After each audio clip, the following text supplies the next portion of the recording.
6 जून 1674 दिवशी किल्ले रायगड येथे छत्रपती शिवाजी महाराजांचा राज्याभिषेक झाला होता. या ऐतिहासिक घटनेला यंदा 350 वर्षे पूर्ण झाली.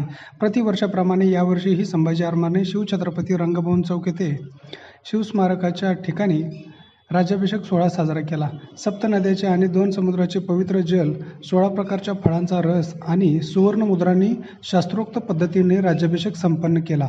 सनई चौघड्याच्या पवित्र नादाने परिसर भारावून गेला होता. छत्रपती शिवरायांच्या राज्याभिषेकाने रयतेचे राज्य प्रत्यक्षात आले.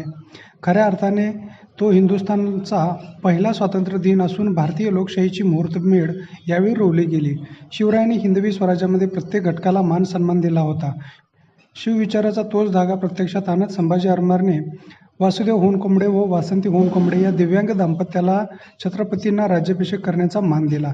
अखिल भारतीय पदम ब्राह्मण संघाचे अध्यक्ष पंडित वेणुगोपाल जिल्हा यांच्या नेतृत्वाखाली देवीदास कोरापटी, देवीदास यंगलदास, मधुसूदन मिरगू, नारायण गद्दे, श्रीनिवास जिल्हा, महादेव तुम्मा, मल्लिकार्जुन पेगड्याल, कालिदास काळपगार, उमेश पेगड्याल या पुरोहित चमूने सोहळ्याचे विधिवत पौरोहित्य केले.